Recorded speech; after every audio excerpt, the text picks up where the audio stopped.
Hello Viking sports followers. So back today with our first interview of the week. And today we've got RAF veteran Darren Young coming in to speak to us.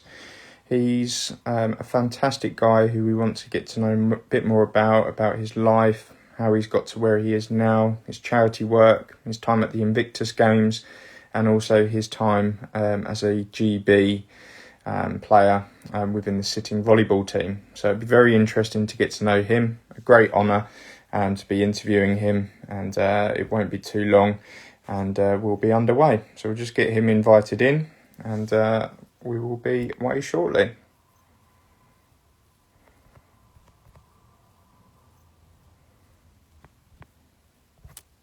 So I would just wait for him just to join in, and then as I said, we'll be good to go.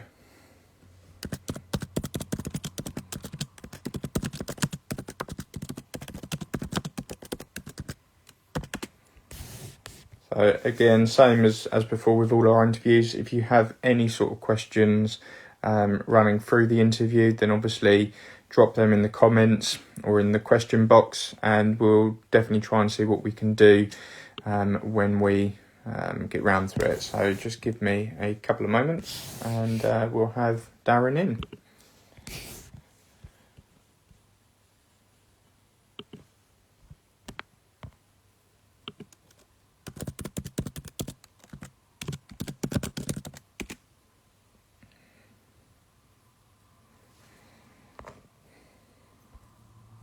So whilst we're just waiting for Darren to join us, it's a good opportunity to update you guys. So we do have another interview tomorrow. This interview will be with Manny Robles. So some of you may remember his name. He was the head trainer of Andy Ruiz Jr., obviously the former first Mexican heavyweight champion of the world after defeating Anthony Joshua on the 1st of June 2019. He sadly parted ways with Andy Ruiz Jr. after the fight. So obviously that would be interesting to get to know him a bit more, what he's doing now, and how that relationship kind of come to an end quite suddenly. So that will be an interesting interview. That's tomorrow, 4 o'clock UK time. So I do believe he is just about to join us, so we will send him an invite and get him in. Hello Viking sports followers. I do apologise about that. Obviously we were mid-flow with Darren there. Unfortunately we had a few technical issues, so what I have done is I've restarted up the interview, and we'll carry on with Darren in just a second when he joins back. Obviously we were just touching on his career there that he had right at the start when he had joined Middlesbrough as part of the youth team. So if we can pick that up with him now, and we can pick that back up with him. So I do apologise about that. Oh, Darren, I apologise for that. I don't know what happened. It's all right. It's the technical glitch of everyone's using it just to watch me and you. That's the thing. That's it. So I've just recapped everyone there, obviously, just for the purpose of the video. That obviously we were just discussing to start off with the beginning of your life as such, with your teenage years at Middlesbrough as part of the youth team. So if you just want to carry on from where you were, really, if that's okay. Yeah, of course. I mean, I was very lucky that I played at a decent level, but a long story cut short is that the bullying which took place ended my career at a very, very young age, and the doctors turned around and said that the damage done to my knees at the time that I wouldn't play football. So I actually went on to do a youth training scheme in general engineering, and I've done that for 3 years, and I worked in a factory for about 6 months, and I just thought, I'm not doing this for the rest of my life. There's no way. You can throw all the money you want at me to be an engineer, but it just wasn't going to happen. And if I look back on it, my father was a fireman in the Royal Air Force for 9 years. My brother joined up as a fireman. He ended up doing 22 years. My cousin was a fireman. So it was a family trade. So I wanted to go in as a PTI, physical training instructor, Yeah. which they said the trade was closed. But now looking back on it, it's an old trick to get you to join up to the forces. They say, no, no, don't do that. But why don't you go for your second choice as a fireman? So I said, okay, no problem. So I think it was January the 15th, 1990, I ended up joining the RAF and going in. So if you think January 15th, when I got to my first camp, which was in Southwest Wales, as far as you can go, a place called RAF Brodie, I got a phone call on the 5th of May, which I'd only been at work for about 2, 3 days, and someone said, I've heard you play football. And I went, no, I used to. I said, I don't play anymore. Yeah. And they said, what do you mean you don't play? And I said, I haven't played for years. I've fallen out of love with the game. Well, I'm squadron leader. I can't remember his name. He said, I want you to play football for the RAF. And I went, no, I haven't played for years. And he said, no, you don't understand. I want you to play it. And I said, you don't understand that. I'm sorry, I don't play football anymore. And he said, right, who's your boss? And I always remember it was a guy called Sergeant Dave Aco. And he said, right, put him on. So I near enough stood to attention in this room and handed the phone over. And they had this conversation. It was basically my sergeant saying, look, he's just turned up. He's not playing. I don't care what you say. He's not playing. He's not going to do it. Okay, no problem, sir. Where do you want him? And he slammed the phone down. And I basically got told on the 12th of May, which was 7 days later, I'd be flying to Cyprus to play football for the RAF. Now, I hadn't played in 4 or 5 years, Yeah. or 3, 4 years. Anyway, I ended up playing for the RAF and combined services for about 12 years. Wow. So in that time, I had I started getting a little bit too confident and going, oh, I can still play at this level and different things. So I sat down when I was 21. I wrote a letter to all 92 teams in the league, asking for trials. And I've still got to this day, I've got a little box in the attic where all these letters, what I got sent back, is still in this. Northampton Town, they wanted me to sign. Aston Villa got back to me. Birmingham, they got back to me. There's quite some big teams, but Birmingham were the one what actually said, we've actually sent a person out to see you play it, and we'd like to offer you a trial.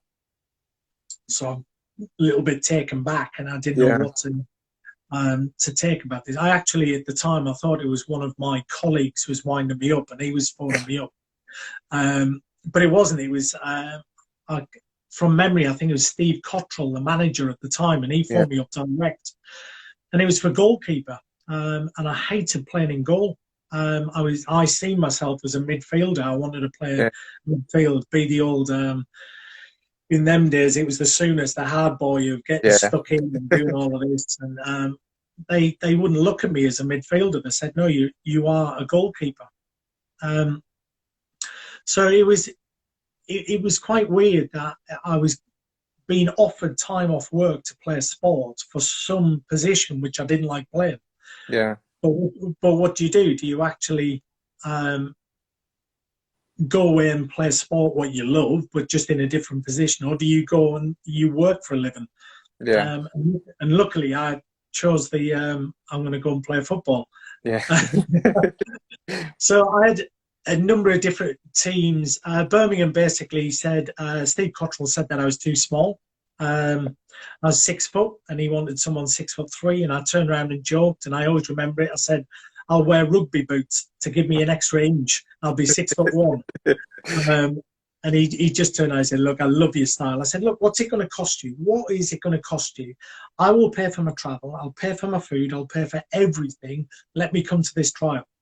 Your scout has said that I'm good enough to play for Birmingham. And he just flatly turned around. He said, I've got the choice of a lot of goalkeepers, and I want someone 6'3".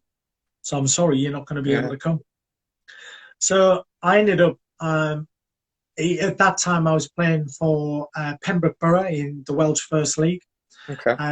Then I went on to play for Haverfordwest Town. It was at the time in the Connacht League of Wales, where I was lucky enough. I was included to be in. I don't know if you can remember it.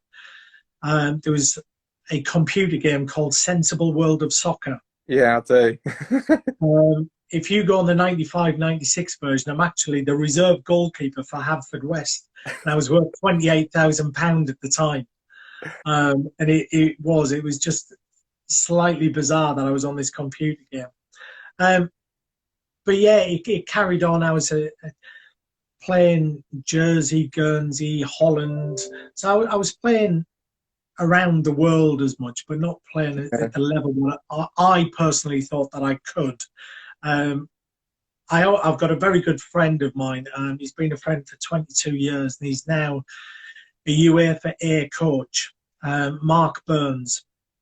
I was in the fire service with us, and he's been an FA tutor and everything. And he's always said, you were always a better goalkeeper than a midfielder. But in my heart of heart, I wanted to be Yeah. that midfielder. But yeah, it carried on. I can remember in 1999, we played against the Maltese under-21 side, and I was playing in goal. And someone had a shot, and I dived out to my right. I'd saved it, but I landed on my elbow, dislocated my shoulder, and I carried on for the rest of the game with the dislocated shoulder. And subsequently, I had 6 operations to try and put it right.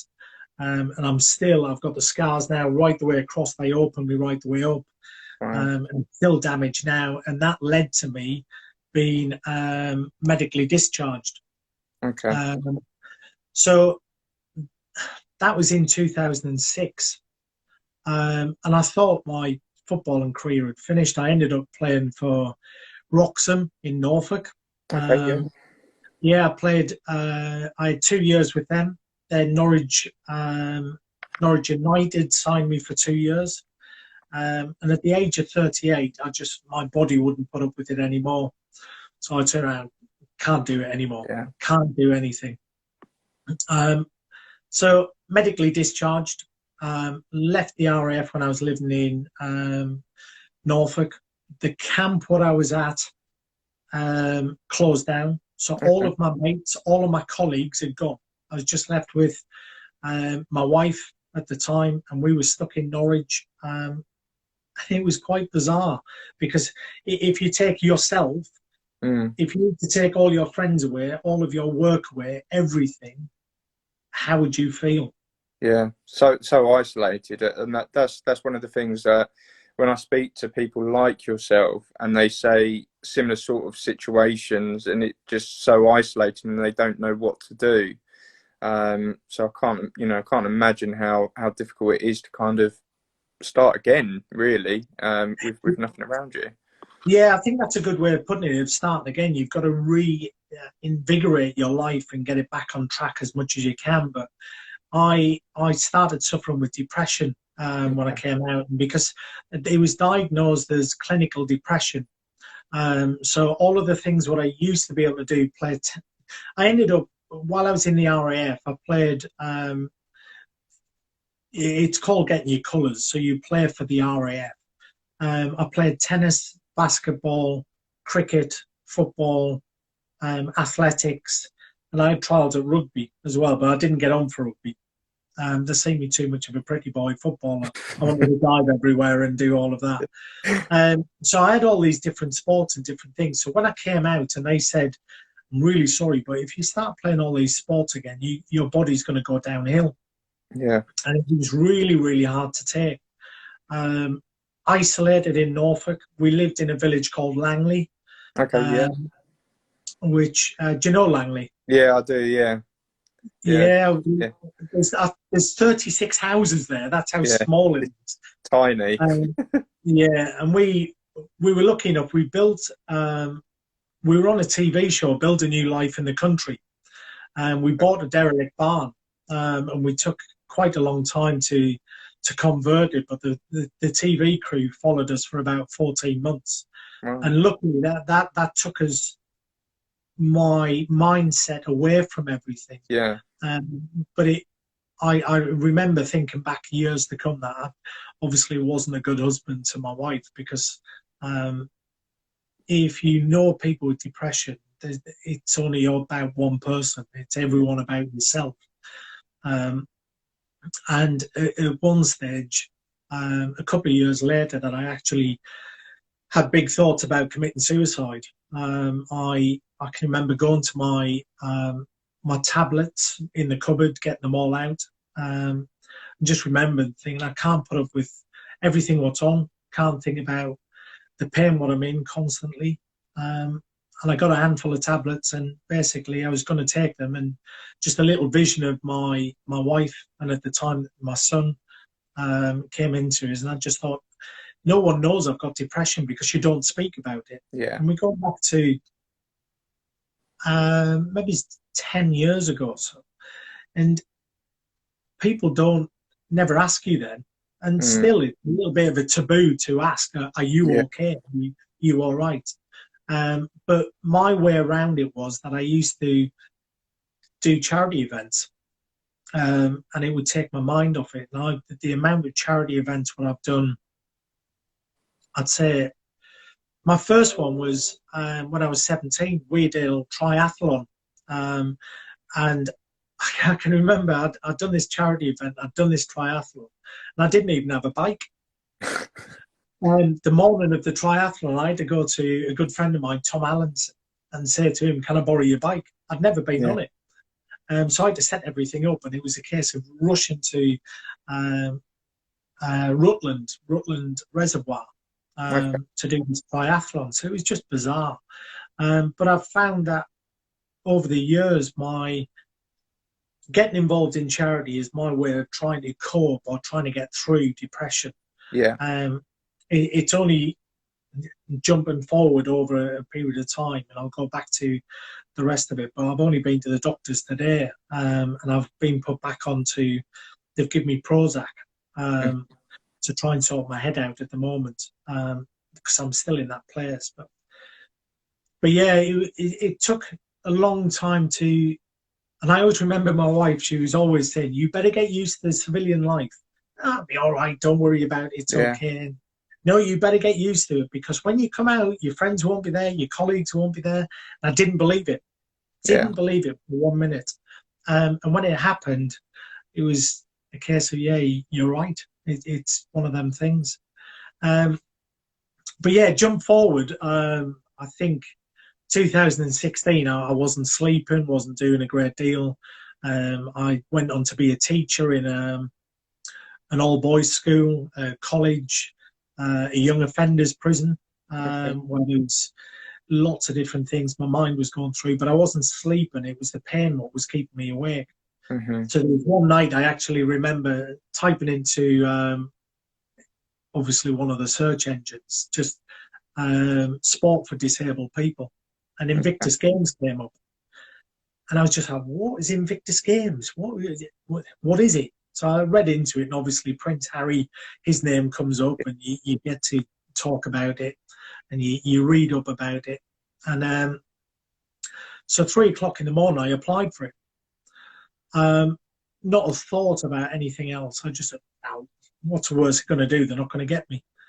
And when my wife woke up the next morning, I turned around and said, oh, just to let you know, I've applied for the Invictus Games. And she went, what have you done that for? I went, well, I'm classed as disabled because I was medically discharged, and I want to do it. Yeah. She went, but there's loads of people go for that. Do you know how big it is? I went, no, I haven't got a clue.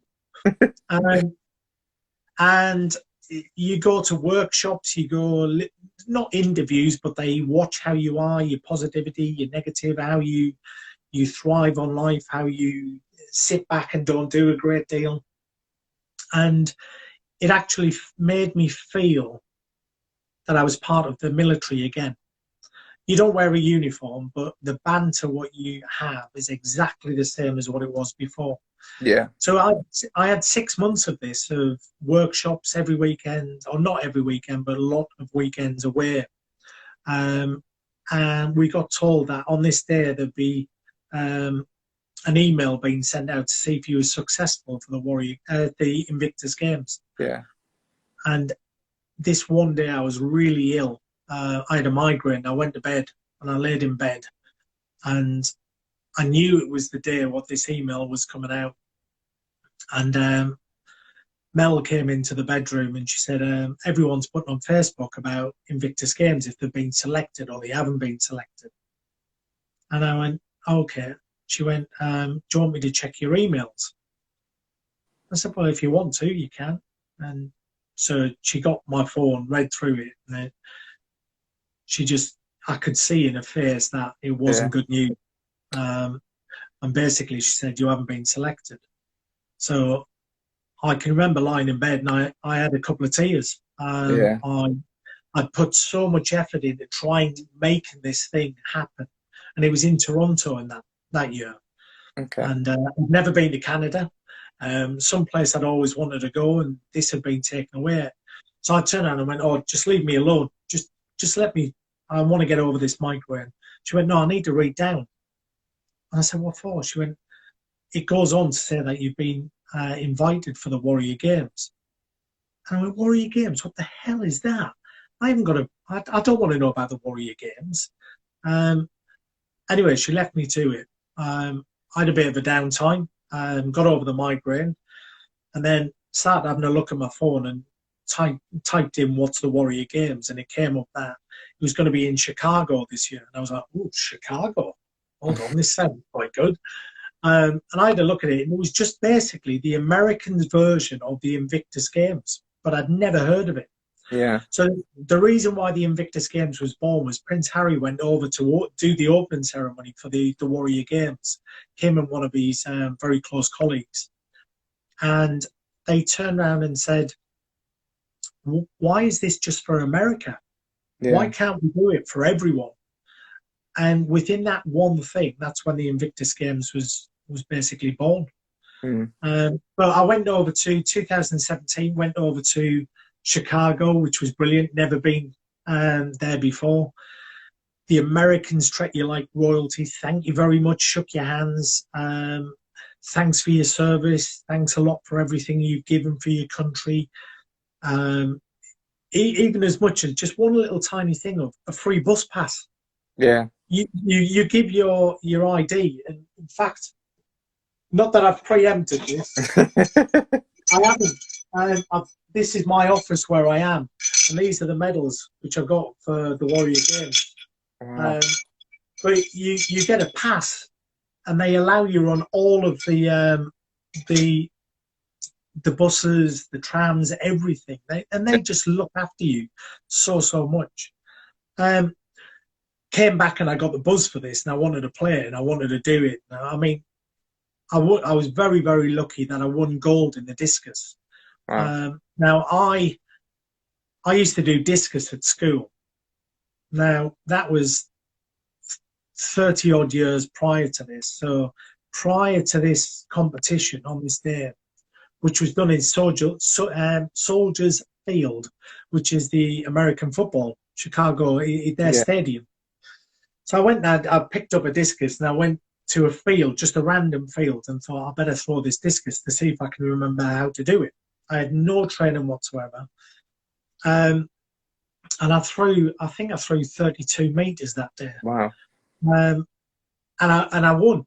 And these Americans, they just turned around and go, oh, that's brilliant, well done. Yeah, they all congratulated me. And they went, oh, do you train? And I went, not really. And they went, what do you mean? I went, I train about once every 35 years. Well, they literally ripped into me, didn't believe me, everything. I said, look, the last time I picked up this discus was in school when I was 16. And I used to be quite good at it now. They went, no, we don't believe you.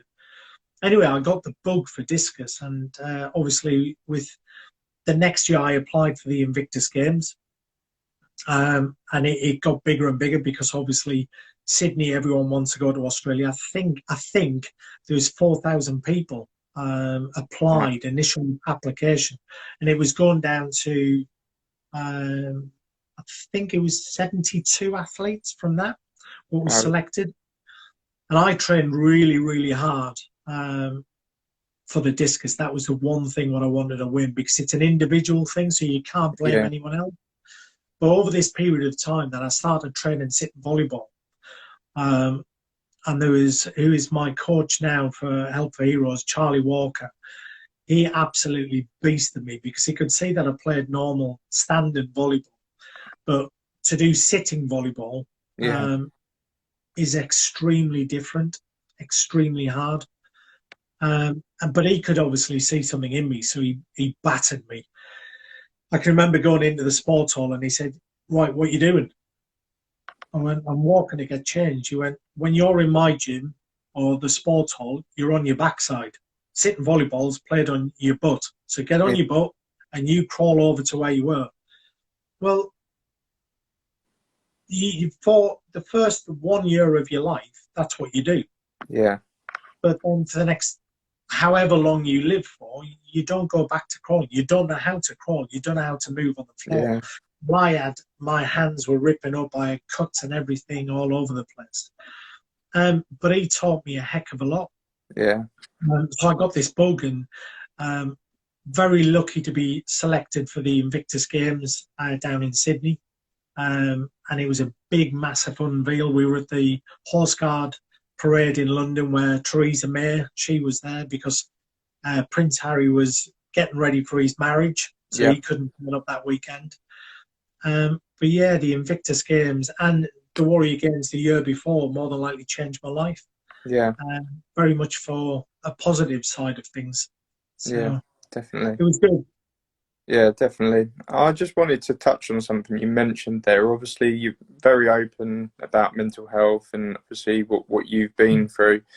Obviously, I can relate to that myself. I'm actually on that medication myself, personally. So I found since starting this page up, not to gain anything, but to support others has really helped me with my mental health. It Um, does. and I think sport is a fantastic platform to really grow off of. Um, Now, mental health hasn't got that kind of stigma that it had, as you said, 5, 10 years ago, but it still is in some eras and some people, it's still frowned upon, or you don't want to open up about it. And I think sport gives you that platform to really open up and take your mind off of what is very difficult. Suffering with depression and anxiety and so forth is not easy to live with. So I hugely respect you, opening up and obviously letting people know about that. And obviously we're a big advocate of trying to support charities and support more tailored to mental health charities through sport. So I really appreciate obviously touching on that. It really helps us grow, and obviously the understanding, getting it out there that it's not just like normal people. It's not just normal people. It's veterans. It's people still in the army. It's celebrities, sports people. It's anyone. We're all the It is. same. I mean, if I go right the way back to 2018, the opening ceremony was October the 20th, and it was my birthday. So I Wow. was in a big buzz. And what more could you ask for? The opening ceremony of the Invictus Games, possibly the biggest sport event what I'll be involved in my life, is on my birthday. So they tried to make a very huge thing of it. So they got us on a boat at the Olympic Park around there. And they took us underneath the Sydney Harbour Bridge, and we Wow. were going to go into Sydney Harbour because the opening ceremony was over there. And we had a thunderstorm. Now, not many people think about a thunderstorm. It's just one of those things. But to try and keep us safe, they put the boat underneath the Sydney Harbour Bridge because obviously if there was a thunderstorm, Yeah. lightning strike, it would hit the bridge instead of the boat. What they didn't think of, I think we had 4 different countries on this boat. Now you think of all the people on there. So a quick calculation is that you've got possibly 150, 200 athletes on this boat. Now they're all ex-military. A lot Yeah. of them have been to Afghanistan, Helmand Province, people who were missing legs, arms, post-traumatic stress disorder. And to be out on a boat underneath Sydney Harbour Bridge with strikes of lightning, the thunder, everything. I can remember looking around, and it doesn't affect me post-traumatic stress disorder because of I wasn't frontline. Yeah. There was grown adults cowering in the corner because of their post-traumatic stress disorder. But the best thing about it was every person knew what people were going through, and they Yeah. rallied around and they went and sat next to them. They spoke to them. Everything was really, really good. It was well organized. We could have possibly moved people in quicker, but the thunderstorm was that bad we didn't. Yeah. And I can remember, I very good friend of mine. I won't mention his name, but he really had a big breakdown on that boat. So much so that he actually brought me to tears because I was scared for him. And both of us near enough had our heads together, crying our eyes out because of what. And he told me a story about what happened and what the flashbacks were, what he had. And I won't go into it, but you just think, yes, I was in the military for 16 years. Yes, I've been to Kuwait for the Second Gulf War, but I haven't been frontline. These guys have been in fights and explosions and gunfire going past their ears. You just think, I don't know how they deal with it. And I still don't to this day. You see it, you see it on telly, and you hear stories. But when you see someone physically, a very strong man, a very fit man, very what you see as this person who, and I looked up to a couple of people where they actually broke down. And I didn't know what to do. I'll put my hands up. I didn't know how to deal with it. But between the lot of us, we got through it. Yeah. And we went into the opening ceremony, which there must have been 5,000 people there, and you had to put that smile on. This is the thing with depression, with mental health issues, that you can be in your house and you'll be sad, you'll be near enough in tears. Yes, you're taking your tablets, you're doing all the good things, you're doing everything right. As soon as you go out that front door, you put that smile on, you put a face on. And yeah, there's a big thing which Marco, my best mate, he turned around, and I always remember him saying is, you never ever see a depressed person. I thought, what are you on about? And he turned around and said, you don't, because depressed people stop inside. Everyone who you see on the streets or in the pub or anything are putting on a face. They're putting on a character. They're playing a show. They're playing whatever character they want to. They can be whoever they want when they step out the house. But when you close that door, they go straight back into it. It is like that. It's instant. If you've gone through it, you know exactly what I mean. And I truly believe that with mental health issues, you don't change, you learn to deal with it. Yeah. And like I say, I've only just been to the doctors today, and they've put me on these new tablets. So hopefully it takes 4 or 5 weeks to get into your system. Hopefully it does work. But the Invictus Games, it did change my life. It opened up my eyes to disability, both physical, both mental, and it made me appreciate life a lot more.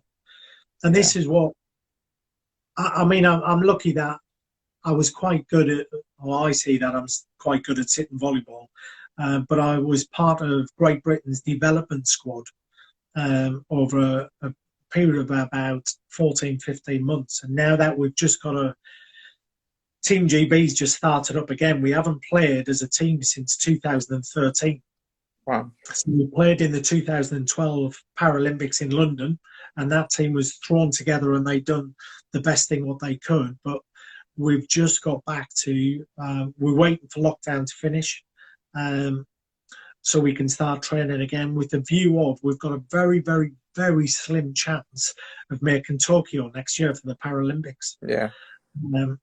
Which, believe it or not, out of it, if I'd have thought when I was 14, 15 that I might play a sport for my country, it would never have been volleyball or sitting volleyball. Sitting volleyball was invented, but it was one of those of no one knew about it.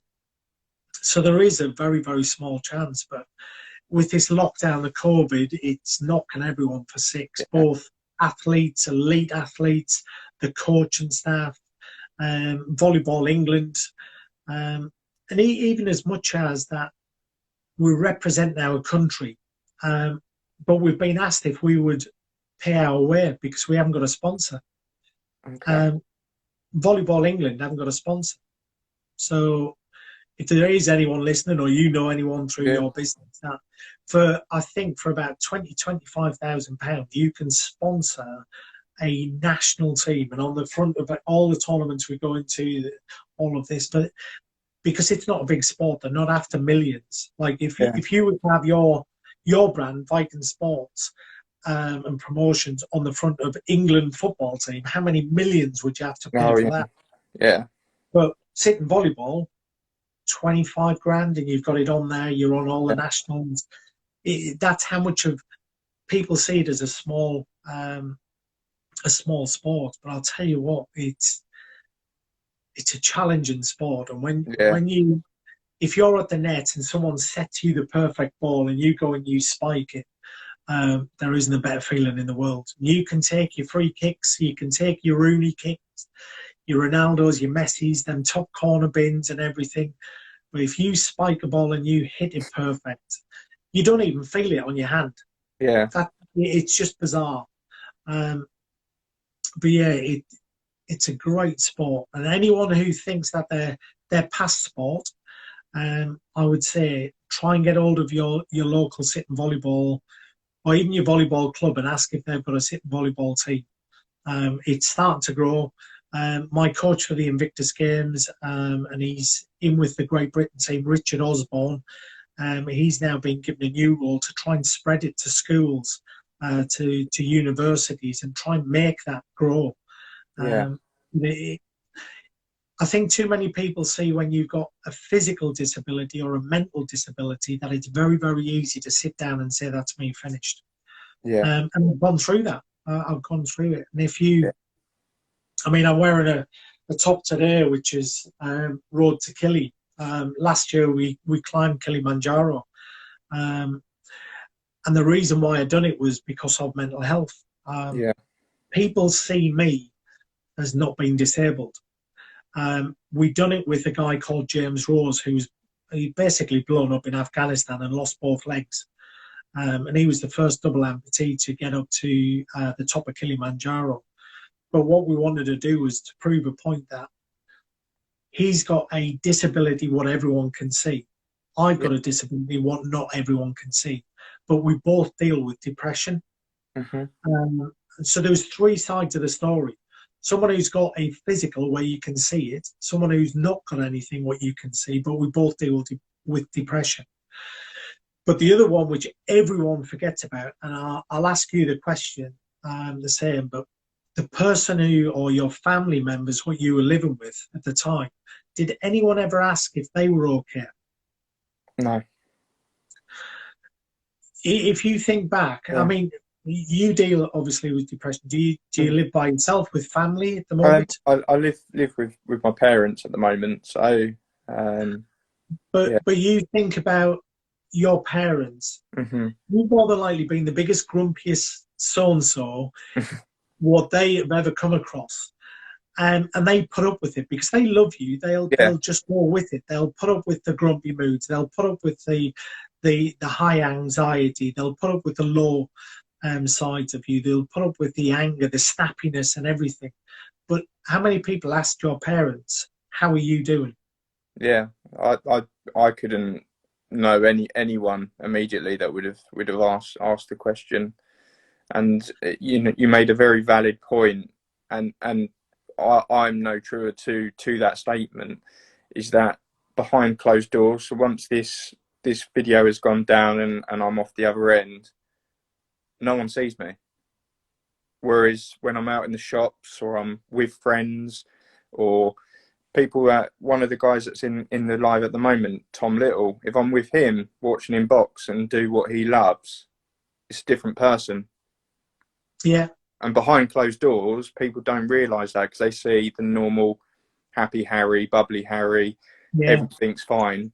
but actually behind closed doors, I'm not always like that, You and know, that's you the know, thing, and that's why I think sport and getting involved with charitable things and doing things like we're doing, little raffles and things like that. And since I've really got involved with this page and with boxing, with the biggest thanks to Tom Little, who's really got me into, being more involved in boxing. It's turned my life upside down. I'm not okay, but I'm better than I have been, and that's because I've got involved with sport, and I'm just so adamant that if I can just help one person out of the yeah. 5,000 people that are following on our page, that I've done something, to help that person, and it's I possible think, in sport.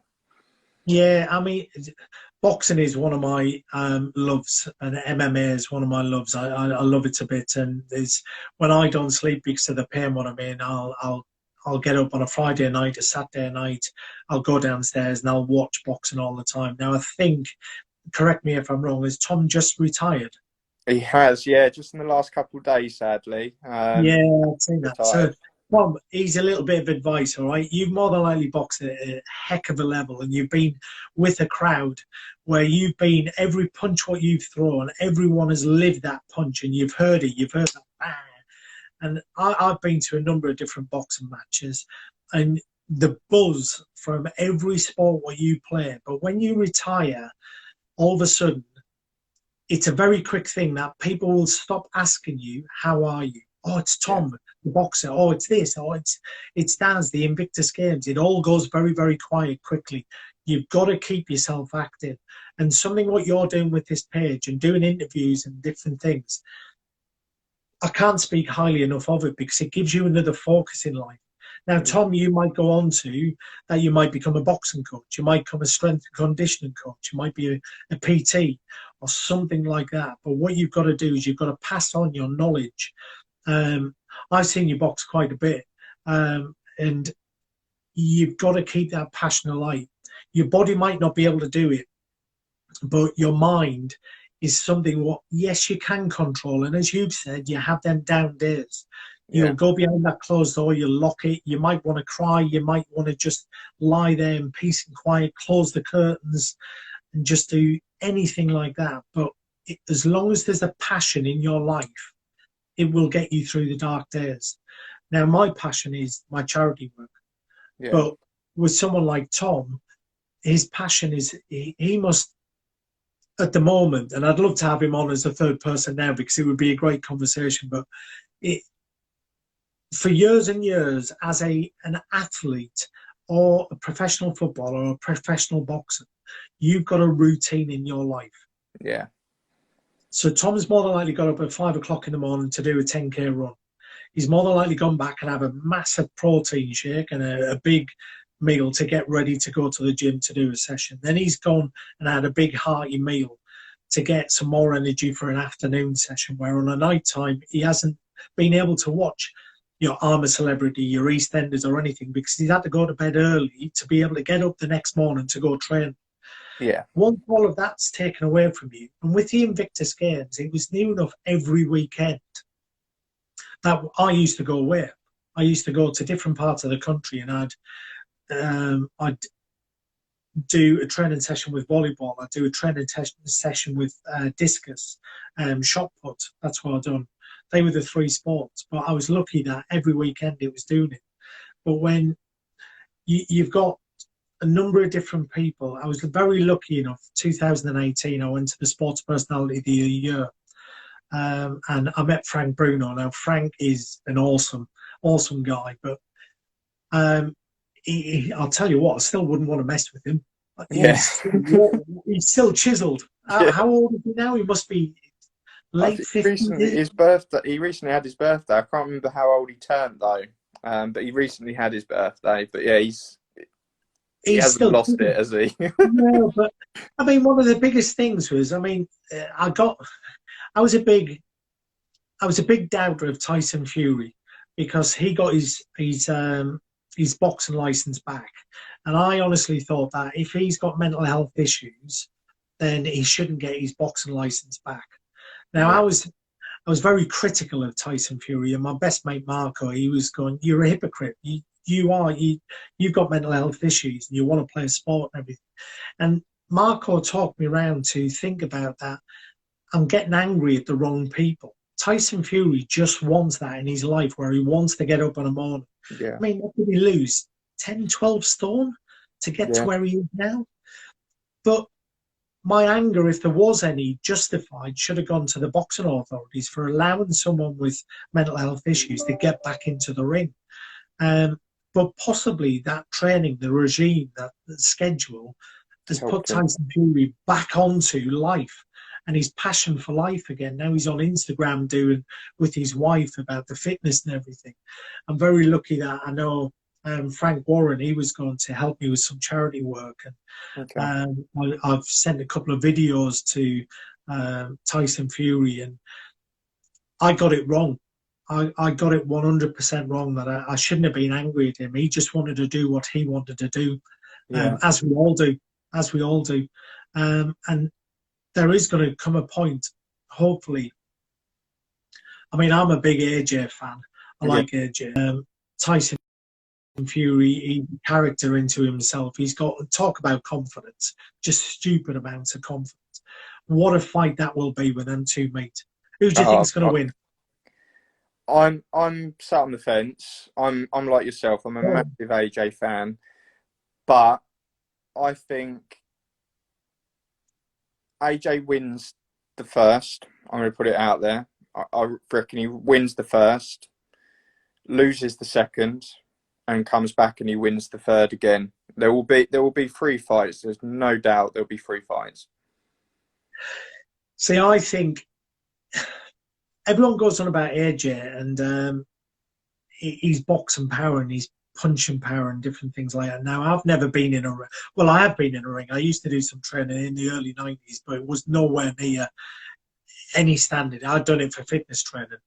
Um, if you look at Dante, where he hit Tyson Fury and sparked it, he was like the Undertaker getting up. Yeah. And I think the Bronze Bomber done that, and he still got up from it. Has AJ got the power to knock him out?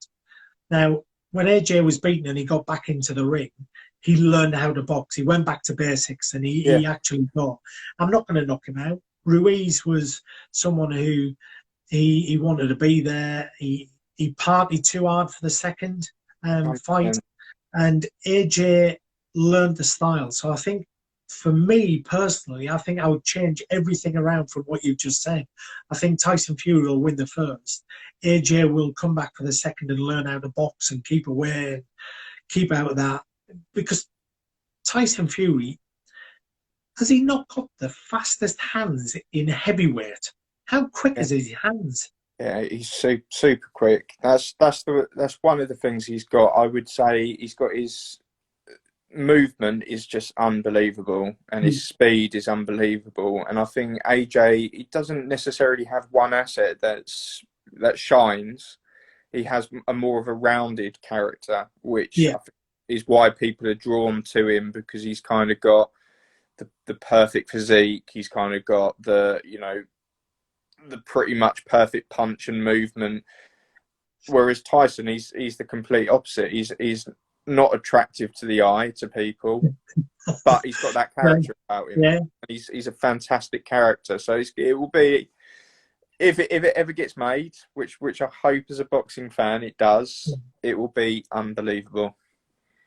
It will be a great spectacle. I mean, looking in recent years, there's been some big boxing matches. But if you have I mean, is there a bigger one than this weekend coming up?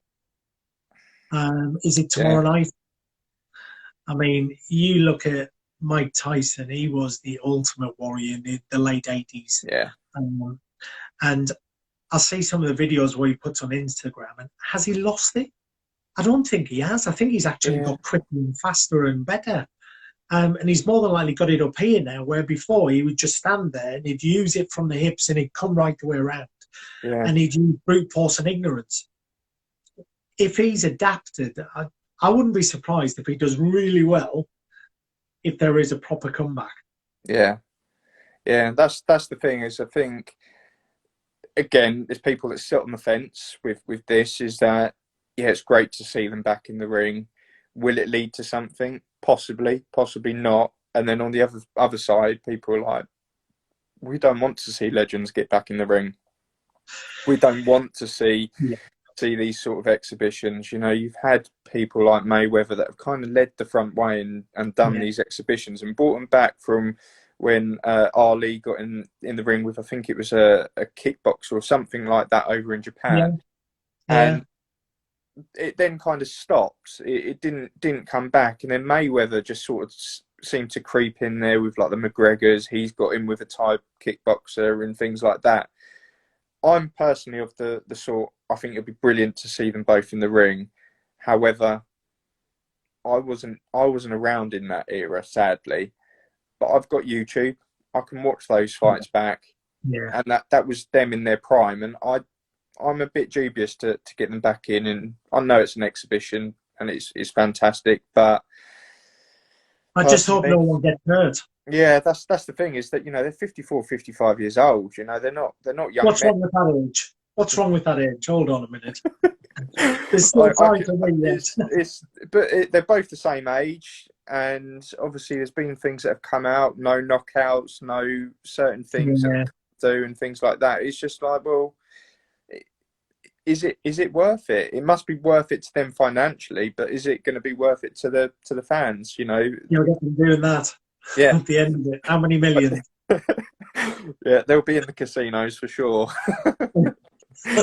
Yeah, I'm looking forward to it. I'll get up and watch it, but yeah, it's one of those things. But yeah, with like I say, going back to Frank Bruno. I mean, obviously he's suffering with his mental health and everything, and I hope that the boxing side of things doesn't take it over. I mean, even if you look back at, if we take it right the way back to football, and they're on about dementia coming in with footballers.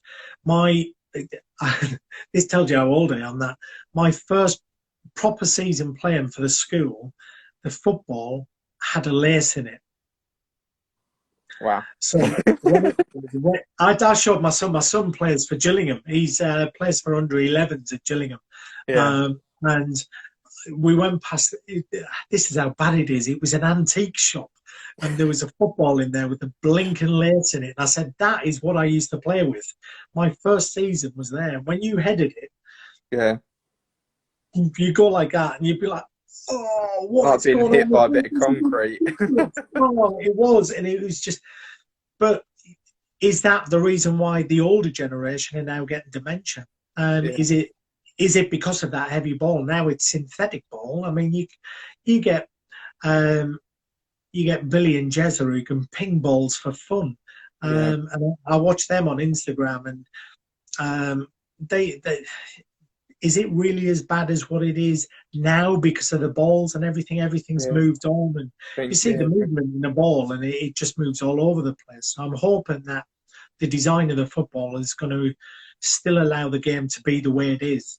Um, yeah, but yeah, it's a weird and wonderful thing. I actually done a podcast last night with Paul Gibbs, who's an ex-professional footballer. He played for Brentford, Barnsley, Colchester, and I'm just getting it edited at the moment. And one of the things what he was saying is that um, his.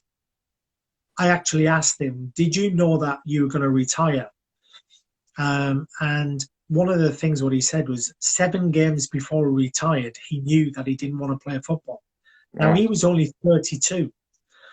So he was at the club and he actually said he can remember going into the gaffer's, the office, knocking on the door, and he went, "Look, I don't want to be here.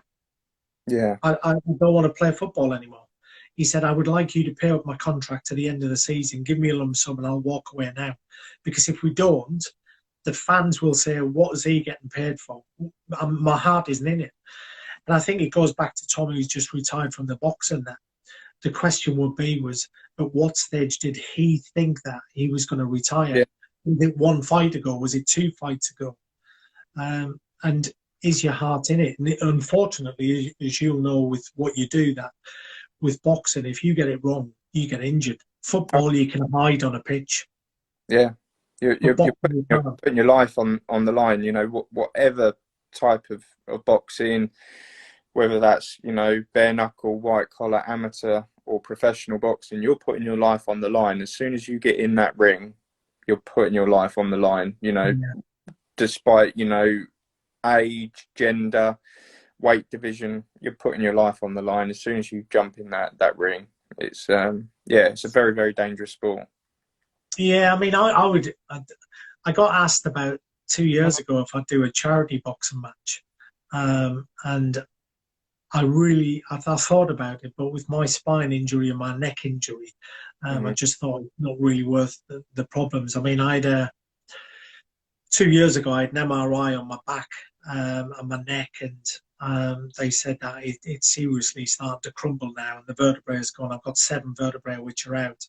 And then in lockdown, I had another MRI scan, and I got the results, and I seen a surgeon last week. And in that less than 2 years gap, he's turned around and said that your neck is too bad and we can't operate on it.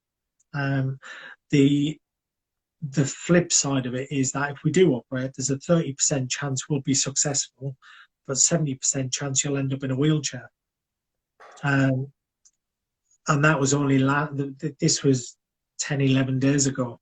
Hence the reason I was on the phone with the doctor today saying, look, I'm starting to suffer a little bit more. And Yeah, that was the news what just tipped me over the edge. Um, and do I take legal action? Because I truly believe that 2 years ago they could have done an operation and saved my neck, but because they left it, um, now I've got to put up with it for the rest of my life. I'm on 8 dihydrocodeines and 8 paracetamol in one day, so I'm taking 16 painkillers in a day. yeah, And then obviously with the Prozac on top, and I take citalopram to yeah, sleep.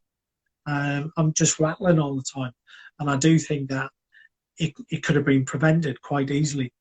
Um, and you look at all the different sports, and I keep on going back to boxing because I love it so much. But the pain barriers, what they go through, yeah. and you see, and it's not just that 12 rounds. It's you think what they put the bodies through. Oh, I didn't understand it until I went down and I met Tom probably 5 6 weeks ago before his fight last weekend. And I went down to go and get a glove signed and to meet him. I met him luckily enough in Saudi, and then that's how our relationship grew. And him and his coach Josh turned around and I think it was jokingly at the time and said, "Do you want to jump in? Put the body bag on and jump in. Put some gloves on, jump in, and just have a round with him." And I'd had surgery 6 weeks prior to jumping in the ring, and I thought, I'm not letting that slip. And I don't think he knew until the other day actually. And I turned around and I said, "Yeah, let's do it, let's do it." And I jumped in, and I was in there for a minute and a half, and I was whacked. I was like, I can't do this no more. And I Yeah, stayed in there, and he was just messing around for the last minute and a half. But the amount of work and dedication they have to put in, and I was in there for a minute and a half, and obviously I don't train, I don't do anything like that. But still, to be able to do that for 3 minute rounds, 12 rounds, yeah, I know, my I hat off know. to them. My full I'll tell you respect. what. Anyone who's listening, most people will be thinking that sitting volleyball is it's a bit of a wimp's game, or it's not very good, it's not very fast, or anything like that. I'll tell you what to do. For if you can, sit down on your bum, get on your knuckles, and raise your body up. Now you've got to move on a court like that. Now, if you can do that for 1 minute without your arms and your legs and your torso and everything shaking. Now you think that we played in Sydney. We got through to the final. We got beat by Georgia, um, and we were playing for about an hour and a half, 2 hours. Wow. And I'm not kidding you. you come off and the aches and pains, and my hands were all cut up and everything. Funny enough, you're not allowed to. I wanted to tape mine up. Yeah, And when I play in the National League, you're allowed to, but when you play at the international level, you're not allowed to, because it gives you a height advantage, believe yeah, it or not, even though it is that much of tape around your yeah, knuckles. But I'll tell you what, when we finish this, sit on the floor, get onto your knuckles, and just try and raise your body up yeah, and see how long you can last, and text me. yeah. I will. I'll send you a message. I'll do it immediately after this. And It's just the thing is, you don't realise it's like so many different things, and I think probably the best one to put it into relevance for people, because clubs are all over the country, yeah, is snooker. Now you watch snooker on the TV and you think, I could make that part. Like yeah, I know. I how did used he to how play did he them. miss that? And you think, and then until you actually pick up a cue and you're on a proper full size table Yeah. and you're missing those parts, and you think there's some dedication there, dedication, 100%. Oh, you talking hours and hours, and where we'll do things and we'll get bored. These guys can't get bored. They've got to be on that table. And I think with snooker, I mean, I watch snooker as well. If there's any sport on telly, the telly's on it until the wife comes in and goes, "Oh, sport again." Yeah, I'm just like, that's what I am. But snooker has got to be mentally draining. yeah, And you think that, yeah, you've got Ronnie O'Sullivan, who will smash out a 147 in 4.5, 5 minutes. But you normally get people who they're 4 or 5 shots in advance.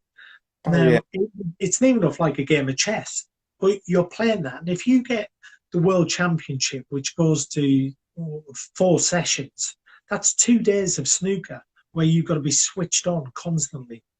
yeah, And it's yeah, everyone to themselves for each sport. But when you take it down to it, I mean, there's a big debate not so long, well, a few years ago now. But is um, snooker and darts a sport? yeah, yeah. I saw that. Yeah, I It's mean, fun to put out there again, I think. it was like, I think it was last weekend that they were on about Lewis Hamilton is the greatest sportsman what Britain has ever um, basically not created, but we've had on our shows. Mm, And I put out, I said, what about Phil Taylor? Phil the yeah, Power Taylor. So he was number one for 25 years. yeah. 25 years at number one in your sport. Lewis Incredible. Hamilton, don't get me wrong.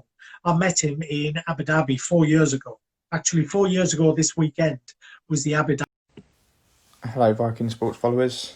So just going to start the live again, just to finish off the interview that we had with Darren Young. Didn't want to just leave it hanging there, so we thought we'd just start up again, just to finish off things up, and just get a few last words from Darren before we let him go and enjoy his evening. So he'll just be back with us in just a moment. All right, Darren. We rattled on for an hour. You get lost in it once you get started. That's the thing. Yeah. So, as I was saying to you, I obviously really appreciate your time. As I know you're busy with everything else, family life, charity work. So as I say, I really appreciate your time, and as I said, it's been a great honour to be able to speak to someone that's been involved with our forces, and has had sport turn their life around, like truly, in front of me, and that's what we're aiming to do, is support young and upcoming amateurs, and also really try and promote mental health through sport, and just try and support people, and like I've said on many of my posts of recent, it's okay not to be okay. And you're a big advocate of that, and a real big inspiration to a lot of people, that you've had sport help you, drive forward with this. It's one of those things. as much as I do like to sit on the couch and watch television and not do a great deal, and my wife will tell you that very much so. But I think if you do that too much, that you will, and I don't mean this in a rude way, but wallow in self pity, Yeah, and you will overthink things, and you might send a text to someone and they not get back to you, and all of a sudden you think, hold on, what have I said? What have I done wrong? yeah, But you've just got to keep on going with it. And the more you do, the better you'll get. Um, I'd like to think that I've got a couple of years left, possibly with sitting volleyball, where I can possibly represent Great Britain next year. Whether the body holds up, I don't know. But if I'm being honest, I'm not bothered if the body doesn't hold up, as long as my mind does. yeah, Because you can get through a lot of things, but if you're in the right frame of mind, then it's going to help you a lot. no, And like I say, every sports person, what you know, every sports person, what you interview or you see on telly, they're going to go through it. When they retire, they will go through everything what you've gone through, what you've told me on, and everything what I've gone through. yeah, They need their very close friends around them, friends, family, even fans, all yeah, right? Because the fans are quick to forget you. And even if you're walking down the street, don't give it, hold on, there's that person, or ask them how you doing, because they'll more than likely love that conversation where they still get remembered for what they do. hundred And I percent. think that's, yeah, it's a vitally important thing. Like I said, Tom's just retired. It'll be a quiet time for him. But one of the things, all of his friends will rattle around him when we're allowed, obviously, with Yeah, lockdown and bubbles allow us not to do the right thing, sorry, the wrong things. But yeah, it's, don't be afraid to ask people if they're all yeah, right. yeah, and touching on that, it was quite funny. Obviously, it's got brought up. You know, after speaking to you, he went down off of Instagram, which I thought, normal after obviously losing the fight and being disappointing, put all the effort in, etc., etc. And I'm quite fortunate. I can speak to him outside of Instagram, so I thought I'll pick up the phone and give him a call and check to see how he is, because obviously he put so much effort in. I've never seen him Yeah, put as much effort into this camp. And I called him up and said, "You okay? Obviously, I've seen you're not on Instagram." And he said, "Yeah, I've been locked out." So it wasn't. He was deliberately yeah, coming off of it, but he said it had done him the world of good, and that he appreciated me giving him a call. And that's the big thing, is that yeah. it's okay not to be okay, and it's okay to pick up the phone or drop him a text message and say, "Are you okay?" There's no harm in doing that, making sure people are all right. I think that's one thing what we've got to keep on pushing. I there's a new company what's just come out, and it's Forces Wear. And it's one of the things, the T-shirt, what they have on there is broken crayon, still colour. Yeah, And I think that speaks a lot, because you might be broken inside, you might be broken here or physically, but we still work as a person, and we yeah, still need a little bit of attention where someone says, "How are you doing?" yeah, 100%, 100%.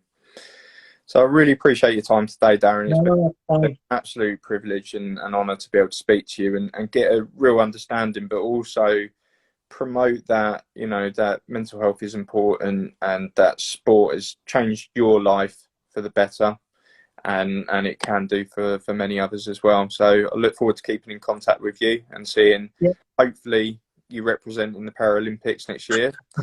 And I'll get off here and get on my knuckles. Do a video and post it.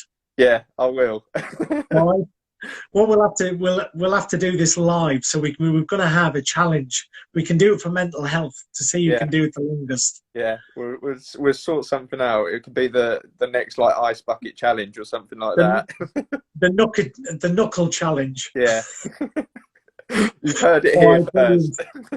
Yeah, definite. All right. All right. Well, thank No, you very much, brilliant. Dan. Thanks a lot for your time. No worries. Enjoy your evening. All right. Thank you very Thank much. you. I'll Bye speak to bye. you soon. Cheers. Bye.